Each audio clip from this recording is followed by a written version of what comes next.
My name is Martha Henderson, and I'm 73 years old. What I'm about to tell you happened right here in Boise, Idaho, and it nearly cost me everything I'd worked for my entire life. If you're over 60 like me, please listen carefully because what happened to me could happen to anyone.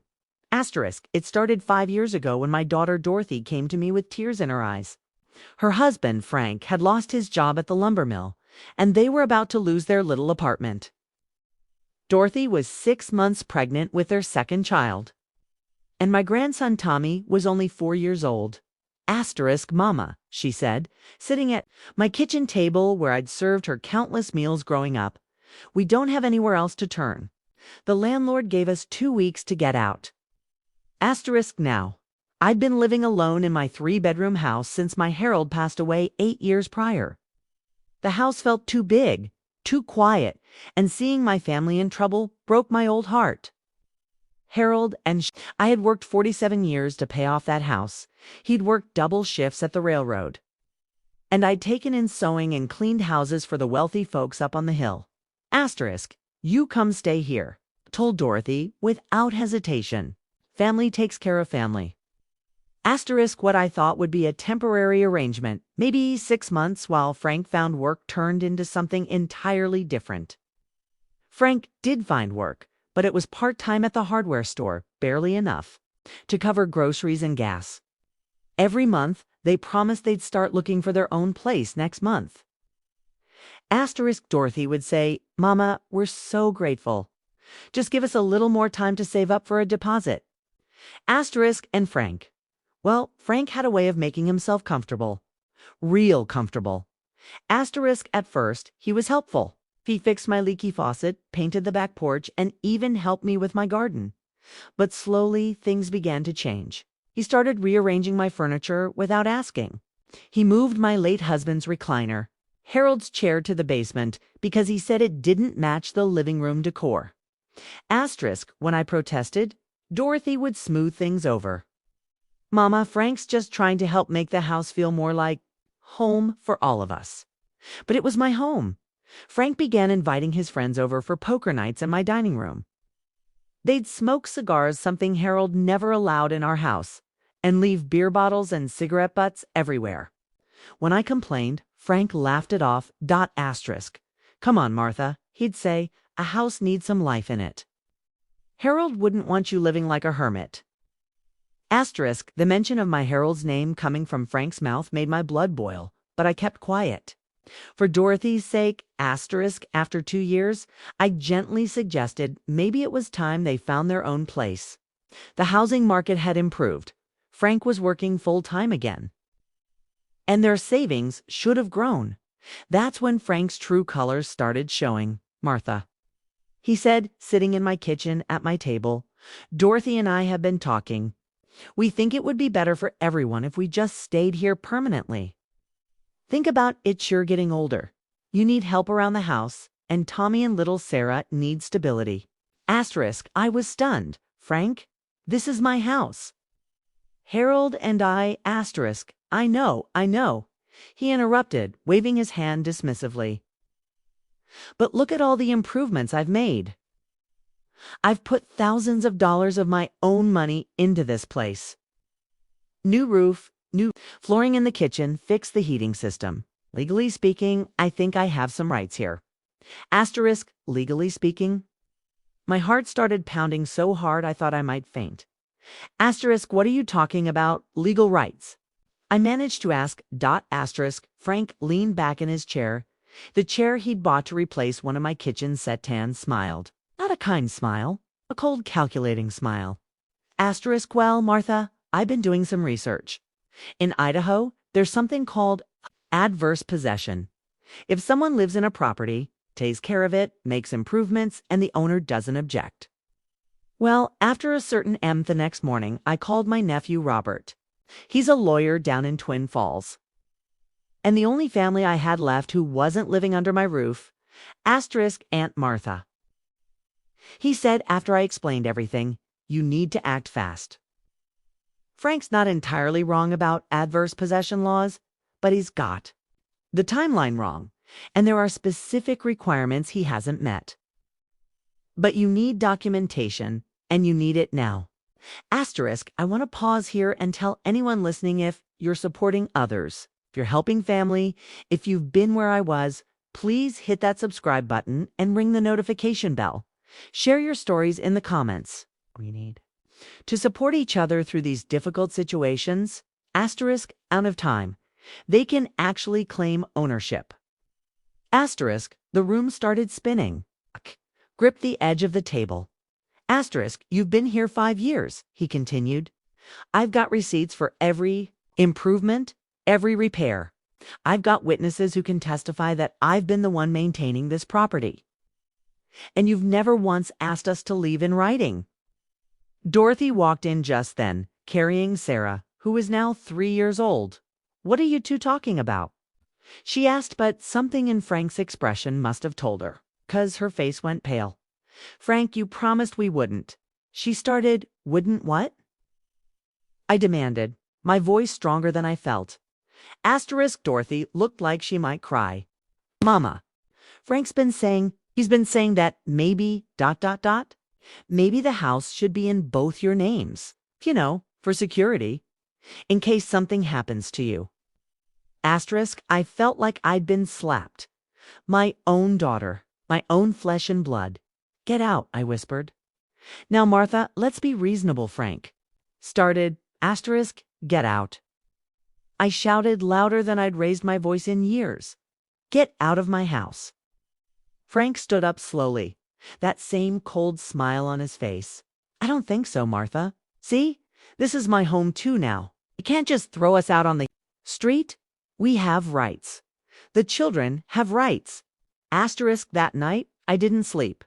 I sat in Harold's chair, the one Frank had moved back upstairs after I'd thrown a fit hand. I cried.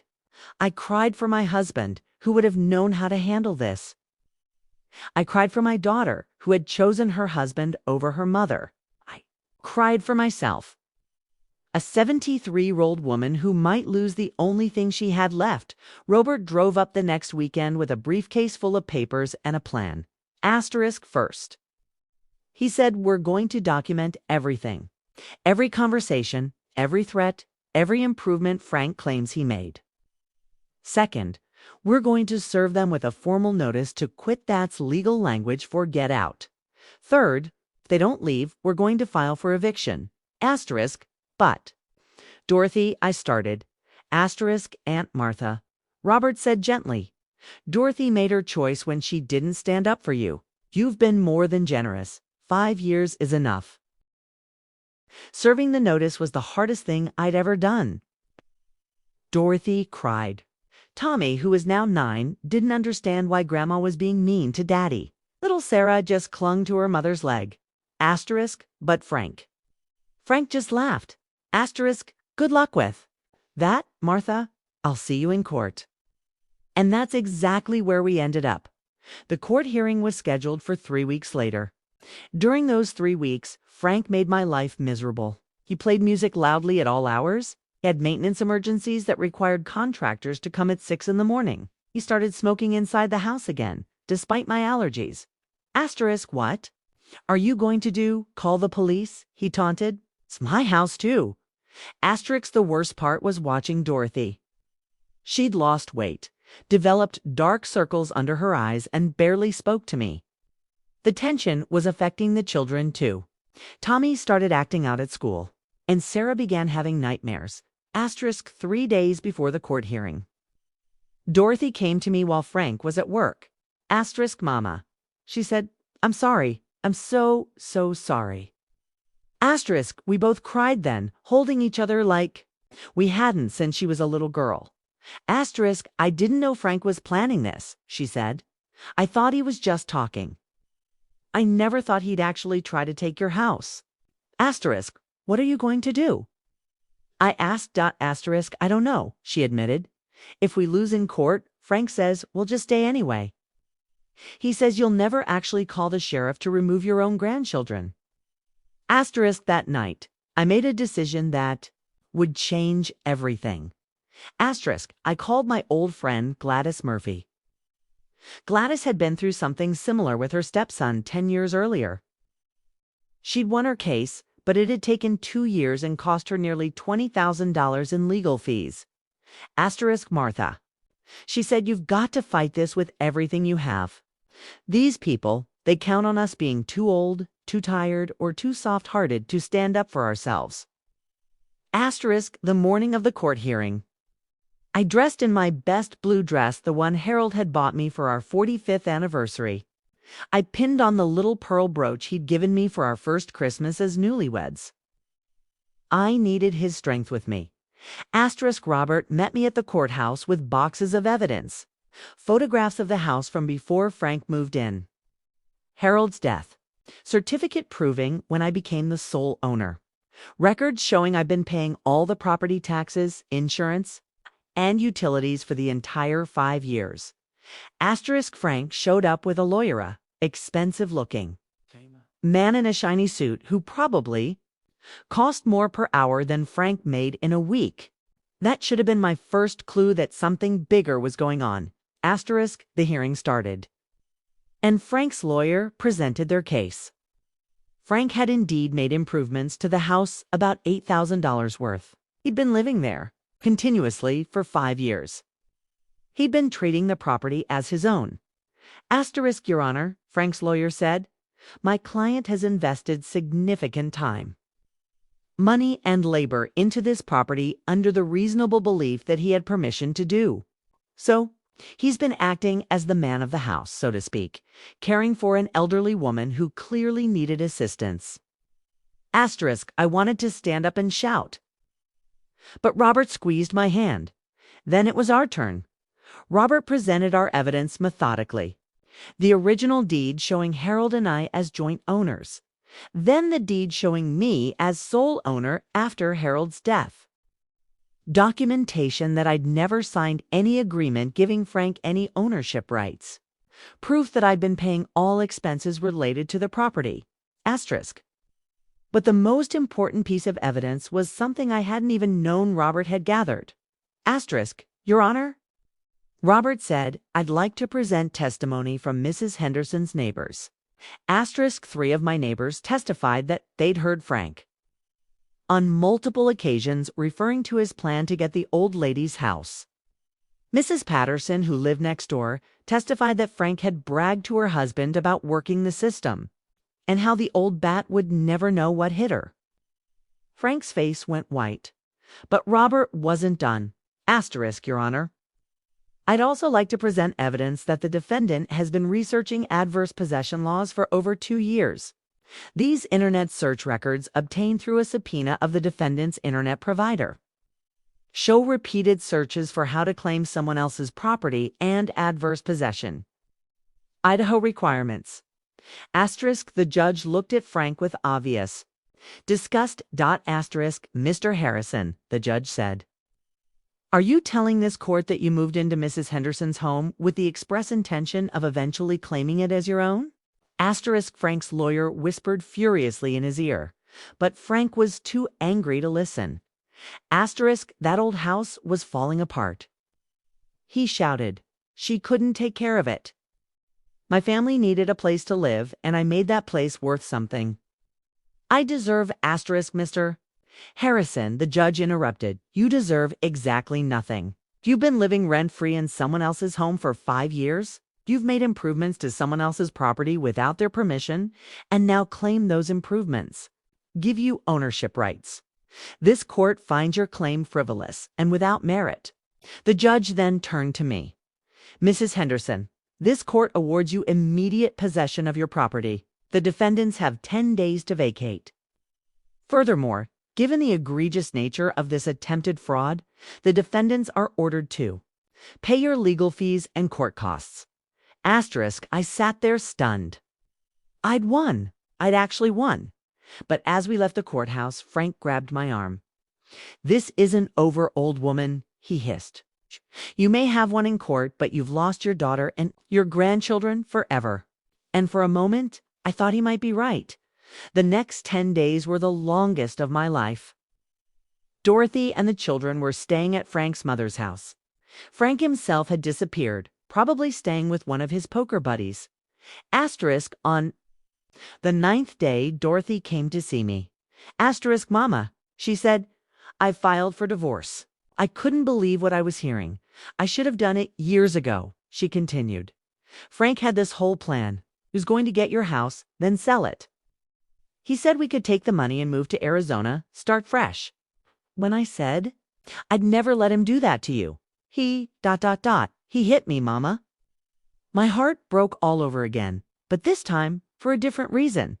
Why didn't you tell me? I asked asterisk because I was ashamed and scared. And I thought maybe if I went along with it, I could convince him to change his mind later. Asterisk Dorothy and the children moved back in with me temporarily just until the divorce was final and she could get on her feet. But this time it was different. We drew up a formal lease agreement. Dorothy paid rent. We shared household expenses and chores equally. Asterisk 6 months later, Dorothy found a nice little apartment across town. Close enough for regular visits, far enough for both of us to have our independence. Asterisk Frank never did pay the legal fees the court ordered. Robert filed a wage garnishment, but Frank quit his job and moved out of state. Sometimes I get a check for $20 or $30, but I don't expect I'll ever see the full amount. Asterisk, I don't care. I kept my house. Asterisk 6 months ago. Dorothy remarried. A good man named William who treats her with respect and loves my grandchildren like they were his own. They had their wedding reception right here in my backyard, under the apple tree Harold planted 40 years ago. Asterisk, I'm telling you this story because I want other seniors to know you don't have to be a victim. Family or not, no one has the right to take advantage of your kindness or steal your security. Asterisk, if you're in a situation like I was, document everything. Get legal help. Don't wait, hoping things will get better. They won't. Asterisk, if this story has helped you or someone you know, please subscribe to hear more real stories from real people. We need to look out for each other. Asterisk, and remember your home is your castle. Don't let anyone tell you different. Asterisk, I still live in my house here in Boise. Dorothy visits every Sunday with the grandchildren. Sometimes William comes too, and he and I work in the garden together. He reminds me a little of Harold Quiet, steady, reliable, asterisk Frank. I heard through Dorothy that he tried the same scheme with his new girlfriend's elderly father down in Nevada, apparently. The old man was smarter than me and threw Frank out after 3 months. Asterisk, some people never learn. Asterisk, but I learned something too. I learned that kindness doesn't mean you have to be a doormat. I learned that setting boundaries doesn't makes you smart. And I learned that sometimes the people who claim to love you the most are the ones you need to watch the closest. Asterisk, my house is still standing strong, just like me. Harold would be proud. Asterisk, if you're going through something similar, remember you're stronger than you think you are. Don't let anyone make you believe otherwise. Asterisk, thank you for listening to my story. Please don't forget to subscribe and share this with anyone who might need to hear it. Sometimes knowing you're not alone makes all the difference. Asterisk.